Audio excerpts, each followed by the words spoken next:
যে সত্যকে আমাদের কাছ থেকে লুকায় রাখা হয়েছে সেই তথ্য খুঁজে বের করে মানুষের মাঝে ছড়ায় দেওয়াটাও আমাদের একটা বিপ্লবী কাজ। সে কাজ থেকে আমরা বিচ্যুত হব না। এই ভিডিও দেখা শেষ করলে মেহেরবানি করে শেয়ার করবেন আপনার পরিবার, আপনার বন্ধুদের সাথে। হোয়াটসঅ্যাপে হোক, মেসেঞ্জারে হোক, ফেসবুকে হোক, টুইটারে হোক, যেভাবে হোক শেয়ার করবেন। এই লুকায় রাখা সত্য সবার জানা দরকার।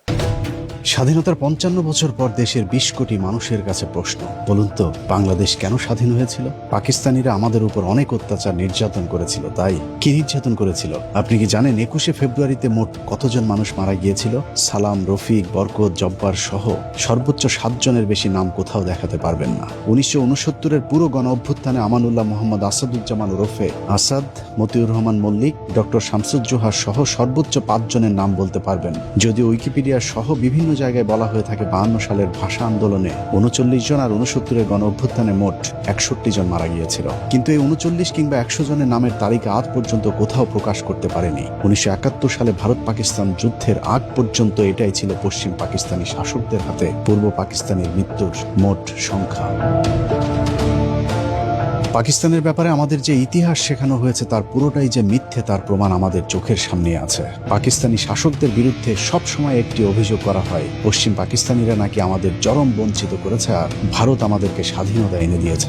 যে কারণে ভারতের প্রতি আমাদের সারা জীবন কৃতজ্ঞ থাকতে হবে আর পাকিস্তানকে কাছেই ভিড়তে দেওয়া যাবে না, কারণ তারা আমাদের চিরশত্রু। অথচ রাজনৈতিক কামড়াকামড়িতে দুই পাকিস্তান আলাদা হবার পর থেকে দুই পাকিস্তানেরই ক্ষতি হয়েছে। পশ্চিম পাকিস্তানের অর্থনৈতিক ক্ষতি হলেও বাংলাদেশের আমছালা দুটোই গিয়েছে, আর মাঝখানে লাভবান হয়েছে ভারত।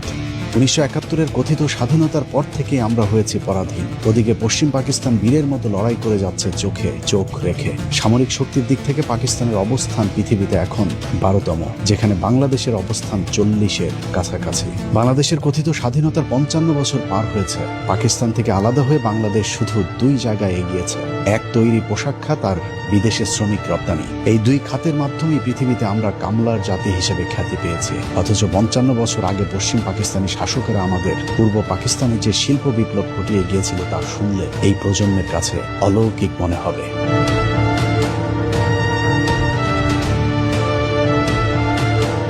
পশ্চিম পাকিস্তান ছিল পৃথিবীর প্রাচীন সভ্যতার অগ্রগামী জনপদের একটি। ১৯৪৭ সালে ব্রিটিশরা ভারত ছেড়ে যাবার সময় বাংলাদেশ অর্থাৎ পূর্ব পাকিস্তানে ছিল শুধু একটি বিশ্ববিদ্যালয়, অথচ পশ্চিম পাকিস্তানে তখন ১১টি বিশ্বের বিখ্যাত বিশ্ববিদ্যালয় ছিল।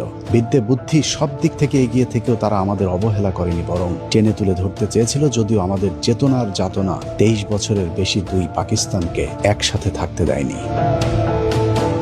পাকিস্তানি শাসকেরা ২৩ বছরে আমাদের পূর্ব পাকিস্তানে যে শিল্প বিপ্লব ঘটিয়েছিল তার পরের ৫৫ বছর পাকিস্তানিদের রেখে যাওয়া সেই শিল্প কলকারখানাগুলো শুধু বন্ধই করা হয়েছে।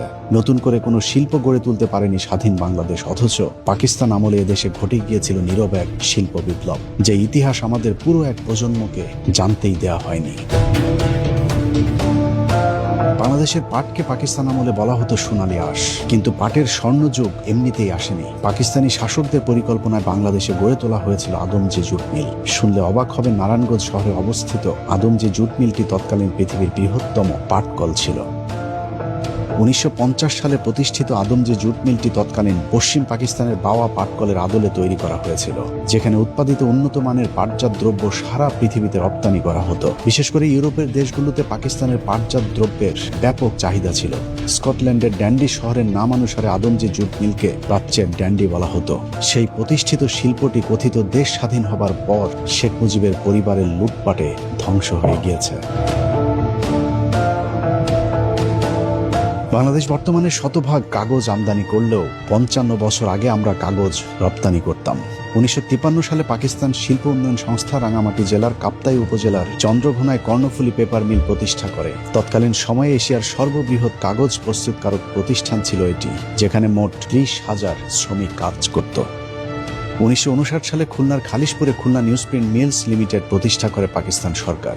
দেশের সর্ববৃহৎ এই নিউজপ্রিন্ট কাগজ মিলটিতে বছরে ৫০,০০০ মেট্রিক টন কাগজ উৎপাদিত হতো। দেশ স্বাধীন হবার পর সেই মিলটিও বন্ধ করে দেওয়া হয়। এছাড়া 1950 সালে ঢাকা জুট মিলস, একই বছরে খুলনা জুট মিলস, 1953 সালে চট্টগ্রামের আমিন জুট মিলস এবং কর্ণফুলী রেয়ন মিল, চন্দ্রঘোনা পেপার মিল, প্রগতি ইন্ডাস্ট্রিজ, ইস্পাহানি কটন মিলস এবং 1968 সালে বাংলাদেশের একমাত্র তেল শোধনাগার ইস্টার্ন রিফাইনারিও বাংলাদেশের উপর নির্যাতনকারী পশ্চিম পাকিস্তানিরাই তৈরি করেছিল। 55 বছরে আর একটিও তেল শোধনাগার তৈরি করতে পারেনি কথিত স্বাধীন দেশের সরকার। পূর্ব পাকিস্তানের বিদ্যুতের চাহিদা পূরণে কাপ্তাই জলবিদ্যুৎ, কর্ণফুলী বিদ্যুৎ উৎপাদন কেন্দ্র, শাহজিবাজার বিদ্যুৎ উৎপাদন কেন্দ্র, আশুগঞ্জ বিদ্যুৎ উৎপাদন কেন্দ্র প্রতিষ্ঠান করে পাকিস্তান সরকার।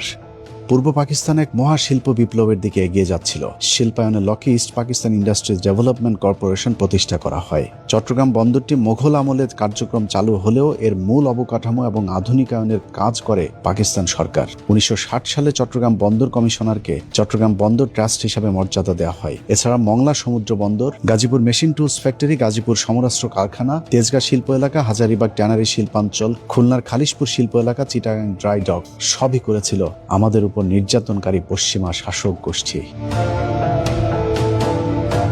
অনেক চেতনাধারীরা আবার বলে থাকে পূর্ব পাকিস্তানের মিল কল কারখানায় উপার্জিত অর্থ নাকি পশ্চিম পাকিস্তানিরা সব নিয়ে যেত, কিন্তু পূর্ব পাকিস্তানের কোনো উন্নয়ন তারা করত না। চলুন পশ্চিম পাকিস্তানিরা এদেশের মানুষের কল্যাণে কতটা আন্তরিক ছিল সেটা একটু দেখা যাক। প্রথমে শিক্ষা থেকে শুরু করা যাক।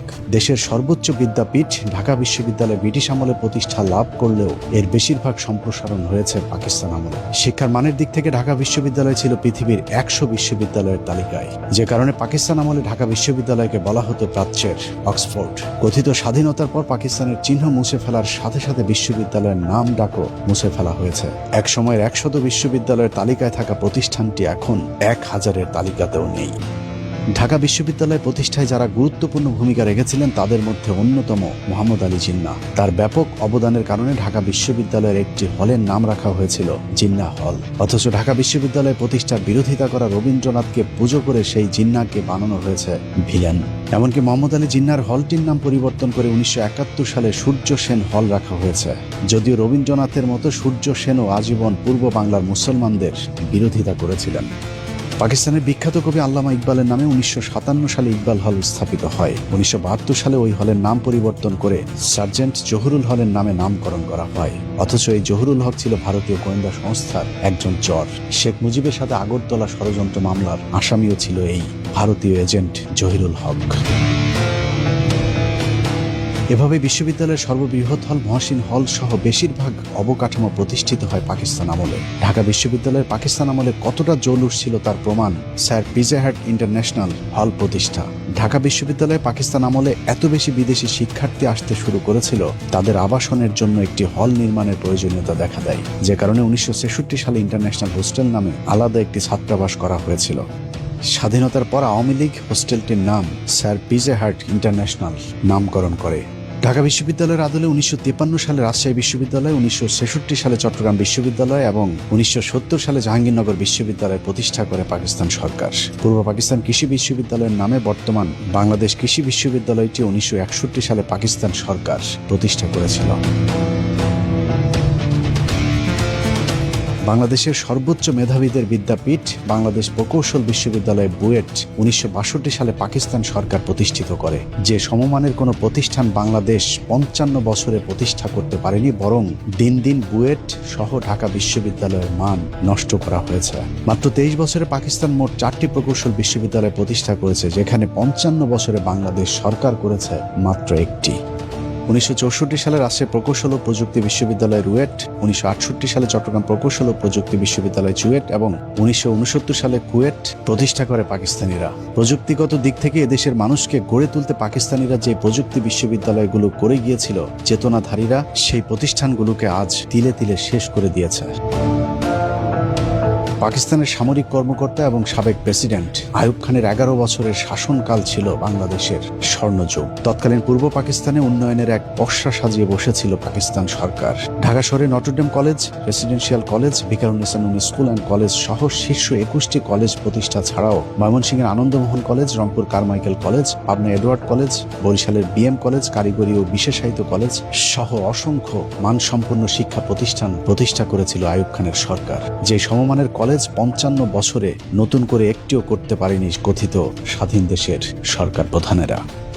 কারিগরি শিক্ষার মান উন্নয়নে তৎকালীন পাকিস্তান সরকার 1955 সালে ঢাকা পলিটেকনিক ইনস্টিটিউট, 1962 সালে চট্টগ্রাম পলিটেকনিক সহ মোট 17টি পলিটেকনিক ইনস্টিটিউট প্রতিষ্ঠা করেছিল। পাকিস্তান সরকারের দেখানো পথ ধরে পরবর্তীতে বাংলাদেশ সরকার 55 বছরে 32টি পলিটেকনিক ইনস্টিটিউট প্রতিষ্ঠা করে, কিন্তু এগুলো পাকিস্তানের প্রতিষ্ঠিত পলিটেকনিকগুলোর মানের ধারে কাছেও যেতে পারেনি। এছাড়া teachers training college, college of home economics, শারীরিক শিক্ষা কলেজ, সার্ভে ইনস্টিটিউট সহ কারিগরি শিক্ষার সবগুলো শিক্ষা প্রতিষ্ঠানই 60-এর দশকে আইয়ুব খানের শাসন আমলে প্রতিষ্ঠিত।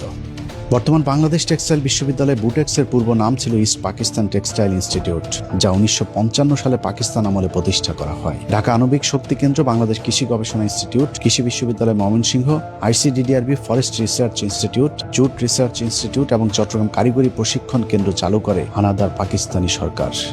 ব্রিটিশদের 200 বছরের শাসন আমলে বাংলাদেশে শুধুমাত্র একটি মেডিকেল কলেজ প্রতিষ্ঠিত করেছিল ব্রিটিশ সরকার, যেটি বর্তমান ঢাকা মেডিকেল কলেজ হাসপাতাল। যদিও সে সময় এর কার্যক্রম ছিল অত্যন্ত সীমিত। পাকিস্তানের 23 বছরে পূর্ব পাকিস্তানের নাগরিকদের জন্য চিকিৎসা সেবায় ব্যাপক কর্মসূচি হাতে নিয়েছিল পাকিস্তান সরকার, যাদের অক্লান্ত পরিশ্রমে ঢাকা মেডিকেলের বর্তমান আধুনিক রূপ দেওয়া হয়। তাদের মধ্যে বেশিরভাগই পাকিস্তানি চিকিৎসাবিদ। এসব চিকিৎসকদের মধ্যে উল্লেখযোগ্য ফরেন্সিক মেডিসিনে doctor M Hossain, neurologist Muzaffar Khan, pharmacology বিভাগের প্রফেসর আলতাফ আহমেদ, প্যাথোলজি বিভাগে প্রফেসর আনোয়ার আলী এবং ডাক্তার কাজী আব্দুল খালেক, স্ত্রীরোগ ও প্রসূতিবিদ্যায় প্রফেসর হাবিবউদ্দিন আহমেদ ও প্রফেসর হুমায়া সাইদ, মেডিসিন বিভাগে অধ্যাপক নোয়াব আলী ও প্রফেসর মোহাম্মদ ইব্রাহিম, সার্জারি বিভাগে লেফটেন্যান্ট কর্নেল গিয়াসউদ্দিন এবং প্রফেসর আমির উদ্দিন প্রমুখ, যাদের সকলেই পাকিস্তানি চিকিৎসক ছিলেন। ঢাকা মেডিকেল ছাড়াও 1957 সালে চট্টগ্রাম মেডিকেল কলেজ, 1958 সালে রাজশাহী মেডিকেল কলেজ, 1962 সালে ময়মনসিংহ মেডিকেল কলেজ, একই বছর সিলেট মেডিকেল কলেজ এবং পরের বছর 1963 সালে স্যার সলিমুল্লাহ মেডিকেল কলেজ সবই পাকিস্তান সরকার প্রতিষ্ঠিত করেছিল। এছাড়া শেরেবাংলা মেডিকেল কলেজ প্রতিষ্ঠা করা হয় 1968 সালে, রংপুর মেডিকেল কলেজ প্রতিষ্ঠা করা হয় 1970 সালে, 1965 সালে institute of post graduate medical research বা IPGMR প্রতিষ্ঠা করে পাকিস্তান সরকার, বর্তমানে যেটিকে আমরা পিজি হাসপাতাল হিসেবে চিনি। 55 বছরে এই মানের কোনো পোস্ট গ্রাজুয়েট রিসার্চ ইনস্টিটিউট প্রতিষ্ঠা করতে পারেনি বাংলাদেশের সরকারেরা। কম্বাইন্ড মিলিটারি হসপিটাল বা CMH হাসপাতালের পূর্ব নাম ছিল পাকিস্তানের প্রেসিডেন্ট ইস্কান্দার মির্জা হাসপাতাল নামে। একইভাবে চট্টগ্রাম, বগুড়া, যশোর, কুমিল্লা, সিলেট, সাভার, ঘাটাইল, চট্টগ্রাম সহ সবখানেই নাম পরিবর্তন করে CMH রাখা হয়েছে, কিন্তু এর আসল কারিগর ছিল পাকিস্তান সরকার।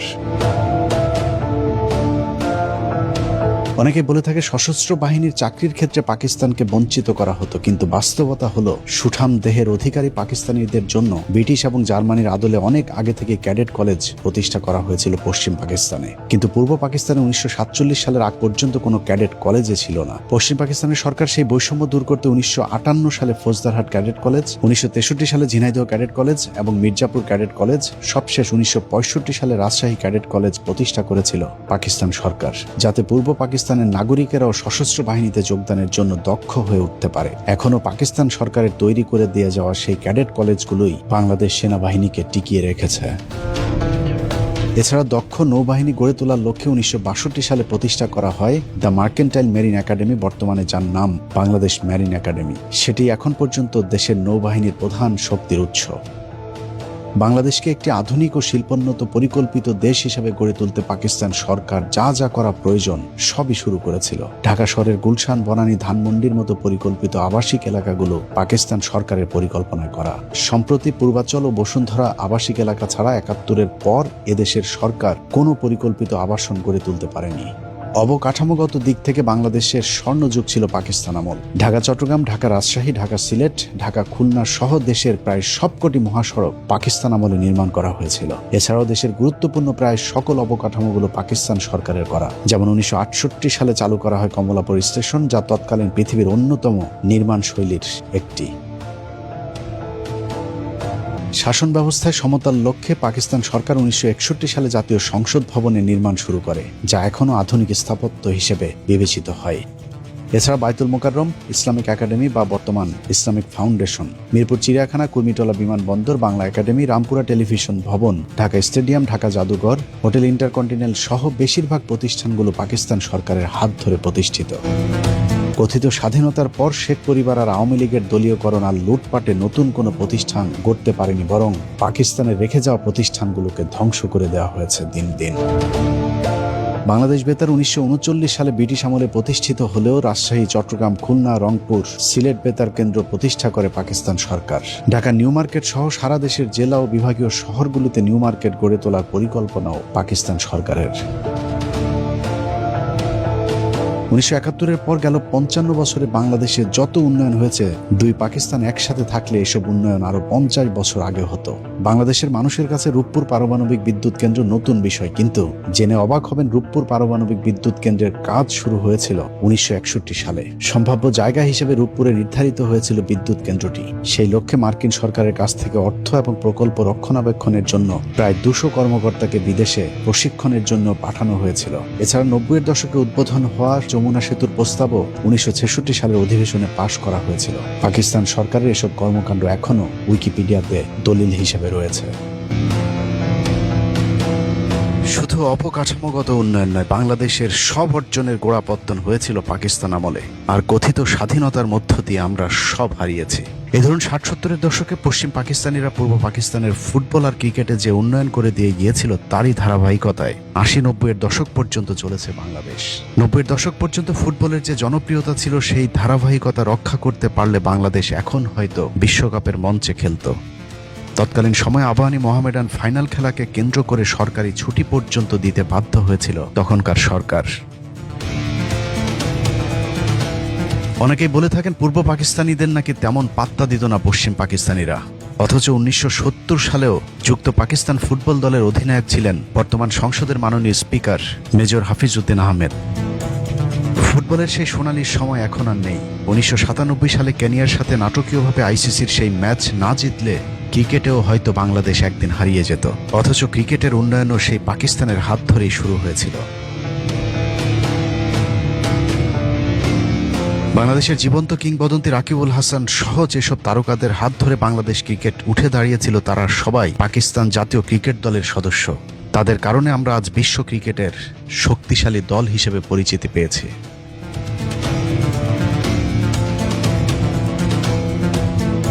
একই অবস্থা সংস্কৃতি অঙ্গনেও।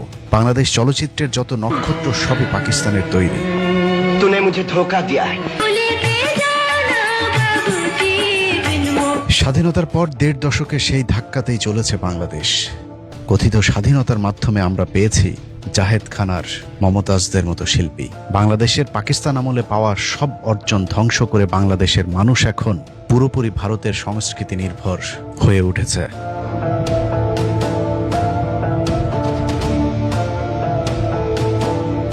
এটাই আমাদের 23 বছরের বঞ্চনার ইতিহাস। এবার চলুন কথিত স্বাধীনতার 55 বছরে আমরা কতটুকু এগিয়েছি সেটা দেখা যাক। 55 বছরে আমরা ঢাকা বিশ্ববিদ্যালয়ে শুধু একটি আলোচিত শাখা খুলতে পেরেছি, সেটা হলো চারুকলা। এই শাখায় পড়ুয়া বিজ্ঞানীরা প্রতি বছর বিশাল বিশাল মিসাইল, রকেট, স্যাটেলাইট উৎপাদন সহ নানা ধরনের আধুনিক জ্ঞান বিজ্ঞানের শাখায় বিচরণ করছে। 55 বছরে বাংলাদেশ সবচেয়ে বেশি এগিয়েছে নারীদের ক্ষমতায়নে। প্রতিটি অফিস আদালতে এখন নারীরা সেখানকার পুরুষদের লালসার শিকার। দেশ পেরিয়ে নারীদেরকে এখন পাঠানো হচ্ছে বিদেশে, সেখানে সকালে বাবা, দুপুরে ছেলের আর রাতে মেয়ে জামাইয়ের ধর্ষণের শিকার হচ্ছে আমাদের মা বোনেরা। আরেকটি খাতে উন্নতি হয়েছে, তা হলো তৈরি পোশাক শিল্প। অন্যের সুতা, অন্যের কাপড়, অন্যের করা অর্ডার বাংলাদেশে এনে কাপড় তৈরির পর অন্যের কাছে পাঠিয়ে দিয়ে যে আয় রোজগার হয়, তা দিয়ে বাংলাদেশের কিছু গার্মেন্টস ব্যবসায়ীর পকেট ভারী হয়, কিন্তু দেশের কিংবা গার্মেন্টস শ্রমিকদের কোনো উন্নতি হয় না। ইদানিং টিকটক শিল্পের ব্যাপক বিস্তার ঘটেছে। ঘরে ঘরে এখন টিকটকার, নারী পুরুষের অশালীন অঙ্গভঙ্গি আর বেহাইয়াপনায় ছেয়ে গেছে সোশ্যাল মিডিয়া। সব মিলিয়ে চারিদিকে পরকীয়া, বিবাহ বিচ্ছেদ, পারিবারিক অশান্তি যেন এক মহামারী রূপ ধারণ করেছে। ভণ্ড রাজনীতিবিদদের বক্তৃতায় আমাদেরকে বীরের জাতি হিসেবে পরিচয় দিলেও সারা দুনিয়ায় আমাদেরকে বানিয়ে রাখা হয়েছে ভিখারির জাতি। কোথাও এই জাতিকে সম্মান দেওয়া হয় না। কথিত স্বাধীনতার পর সবচেয়ে বেশি লাভ যেটা হয়েছে তা হলো শেখ পরিবারের। শেখ পরিবার আর আওয়ামী লীগের লুটপাটের স্বাধীনতার পর 3.5 বছরে না খেয়ে মারা যায় 15 লাখ মানুষ।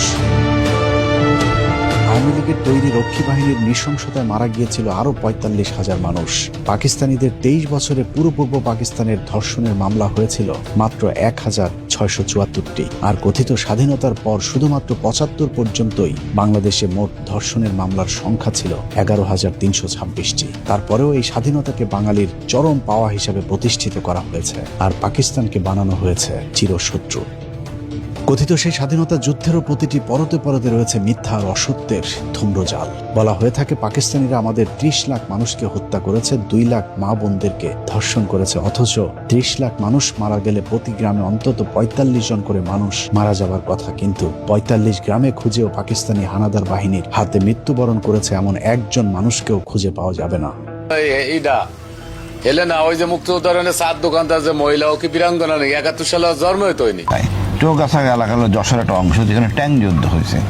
এখানে ১০ জন নারীর ধর্ষণের কথা বলা হয়েছে। আমি সরজমিনে যাই, কোনো নারীকে পাই নাই। নারী পাওয়া গেছে, কেউ স্বীকার করে না আমরা রেপ হয়নি, মিথ্যা কথা। কথিত ৩০ লাখ শহীদের ৩০,০০০-এর নামও আজ পর্যন্ত কোনো সংস্থা দিতে পারেনি। এমনকি বাংলাদেশ সরকারের পক্ষ থেকে বারবার আবেদন করার পরেও জাতিসংঘ ১৯৭১ সালের মুক্তিযুদ্ধের ঘটনাকে গণহত্যা হিসেবে স্বীকৃতি দেয়নি। তারপরেও ভারতের তৈরি করা ইতিহাসের গীত আমরা ৫৫ বছর ধরে গেয়েই চলেছি। ২ লাখ ধর্ষণের যে আজগুবি গল্প বানানো হয়েছিল সেগুলিও মিথ্যা, ভিত্তিহীন। সারা দেশে ঘুরে যে কজন কথিত বীরাঙ্গনা পাওয়া যাবে তারাও এলাকায় চিহ্নিত দেহ ব্যবসায়ী। কেউ কেউ সরকারি ভাতার জন্য নিজেদের নামের সাথে যুদ্ধের সময় মুজিবের সাথে কোথায় দেখা হচ্ছিল আপনাদের? গোপালগঞ্জ না ঢাকা বয়ে জানি করতে হাত দেয় না হলে দূর থেকে ৫০০ আমি মারছি।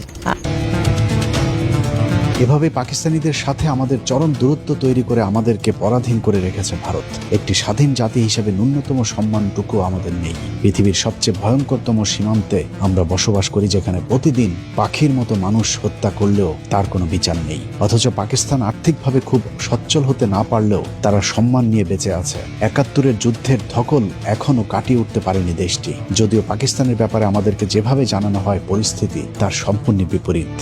বাংলাদেশের মানুষকে, বিশেষ করে শাহরিয়ার কবির, বাংকার যোদ্ধা, জাফর ইকবালদের মতো কিছু প্রগতিশীলদেরকে যদি জিজ্ঞেস করা হয় পাকিস্তান সম্পর্কে ২-৪ লাইন বলে যান, তাহলে তারা আপনার সামনে যে চিত্র তুলে ধরবে তা যদি সার সংক্ষেপ করা হয় তাহলে ঠিক এমন দাঁড়াবে। পাকিস্তান অত্যন্ত গরিব, পিছিয়ে পড়া একটি দেশ। এই দেশে স্কুল, কলেজ কিছুই নেই, শুধু কয়েকটি কওমি মাদ্রাসা আছে যেখানে ককটেল বানানোর প্রশিক্ষণ দেওয়া হয়। যেই ককটেল দিয়ে ভারতের সাথে সীমান্তে তারা যুদ্ধ করছে। পাকিস্তানে কোনো মিল, কল কারখানা কিছুই নেই, যে কারণেই তারা তাদের নিত্য প্রয়োজনীয় জিনিস থেকে শুরু করে ইলেকট্রিক পণ্য, এমনকি মোটরসাইকেল, গাড়ি সবই বাংলাদেশ থেকে আমদানি করে। ওই দেশে কোনো রাস্তাঘাট, ফ্লাইওভার তো দূরের কথা, পায়ে হাঁটার মতো কোনো রাস্তাও তৈরি করতে পারেনি পাকিস্তান সরকার। পাকিস্তানের নারীরা কাঁথা কম্বল গায়ে দিয়ে রাস্তায় বের হয়। লেখাপড়া, চাকরি বাকরি তো দূরের কথা, কোনো নারী রাস্তায় বের হলেই তার গলা কেটে ফেলে পাকিস্তানিরা। কিন্তু বাস্তবতা অন্যরকম। পাকিস্তান এখন পৃথিবীর অন্যতম পরাশক্তি। তারা নিজেরাই এখন ফাইটার জেট তৈরি করছে। মহাকাশেও আমেরিকা, চীনের সাথে তাল মিলিয়ে চলছে পাকিস্তান। ভারতের সাথে পাল্লা দিয়ে সামরিক খাতে বিশাল বিনিয়োগের কারণে অন্যান্য ক্ষেত্রে কিছুটা পিছিয়ে পড়লেও তাদের অবকাঠামোগত উন্নয়ন ঈর্ষণীয়। বিশাল বিশাল সেতু, সড়ক, মহাসড়ক, পর্যটন জোন, চীনের সাথে পৃথিবীর সবচেয়ে ব্যয়বহুল কারাকোরাম হাইওয়ে থেকে শুরু করে কি নেই এখন পাকিস্তানের। দক্ষিণ এশিয়ার সবচেয়ে পরিকল্পিত শহর পাকিস্তানের রাজধানী ইসলামাবাদ। পাকিস্তানের উত্তরাঞ্চলে অবস্থিত গিলগিট বালগিস্তানকে বলা হয় প্রাচ্যের সুইজারল্যান্ড। পাকিস্তানের এত সব সফলতার পরেও ভারতীয় মিডিয়ার দাপটে বিশ্বের বুকে কোন ঠাসা দেশটি। ভারতের অর্থে পাকিস্তানের ভেতরে বিভিন্ন সন্ত্রাসী সংগঠন ইসলামের নামে সন্ত্রাসবাদ চালিয়ে যাচ্ছে। পৃথিবীর কাছে পাকিস্তানকে উপস্থাপন করা হয়েছে এক সন্ত্রাসবাদী রাষ্ট্র হিসেবে, যে কারণে সারা বিশ্বে নেতিবাচক রূপে উপস্থাপিত হচ্ছে পাকিস্তান। সে একই কৌশল বাংলাদেশেও বাস্তবায়নের ষড়যন্ত্র চালিয়ে যাচ্ছে ভারত। এর আগে ৫ই আগস্টের আগে কৃত্রিম জঙ্গি নাটক সাজিয়ে বাংলাদেশের মানুষকে হত্যা করেছে তারা। কিন্তু ৫ তারিখের পর আওয়ামী লীগ নেই, জঙ্গিও নেই। পুরাতন কৌশলে সুবিধা করতে না পেরে তেহরিকি তালেবানের নামে ভারতীয় গোয়েন্দা সংস্থা নতুন খেলা শুরু করেছে, কিন্তু সেখানেও বাঁধ সেজেছে পাকিস্তান। ভারতীয় সেই ষড়যন্ত্রের হাত থেকে পাকিস্তান বাংলাদেশকে বাঁচিয়েছে, যে কারণে বাংলাদেশের আসন্ন বিপদ থেকে বাঁচার জন্য পাকিস্তানের সাথে এক হয়ে লড়তে হবে ভারতের বিরুদ্ধে। দুই পাকিস্তান একসাথে থাকার 23 বছরে পশ্চিম পাকিস্তানিরা আমাদের সাথে কি আচরণ করেছে সেটা শুরুতেই আলোচনা করা হয়েছে। তারপরেও যুক্তির খাতিরে মনে করুন পাকিস্তান আমাদের সাথে অনেক বৈষম্য করেছে, তারপরেও পাকিস্তান পাকিস্তানকে আমাদের দরকার, কারণ শত্রুর শত্রু সব সময় বন্ধু। পাকিস্তান বাংলাদেশকে সব ধরনের সামরিক সহযোগিতা দিতে প্রস্তুত। অতএব পাকিস্তানকে আমাদের বন্ধুর মতো পাশে চাই। যারা ৭১-এর অজুহাতে পাকিস্তানের সাথে বাংলাদেশের সম্পর্ক নষ্ট করতে চাইবে, তারাই ভারতীয় আসল দালাল। তারা সব সময় চায় আমরা ভারতের মুখাপেক্ষী হয়ে থাকি। ৭১ সালের যুদ্ধকে বারবার টেনে এনে দুই পাকিস্তানের মধ্যে সম্পর্কের ফাটল ধরানো হয়। পাকিস্তানের মানুষ যখন পারমাণবিক শক্তি অর্জন করে মঙ্গল গ্রহে যাবার গবেষণা করছে, চেতনার বাংলাদেশ তখন মঙ্গল শোভাযাত্রা নিয়ে ব্যস্ত। অতএব সময় এসেছে সিদ্ধান্ত নেবার। মাথা উঁচু করে থাকতে চায় বাঙালি জাতি। পরাধীন হয়ে পৃথিবীর কোনো শক্তির কাছেই মাথা নত না করে সোজা হয়ে দাঁড়াতে চাই। আল্লাহ হাফেজ।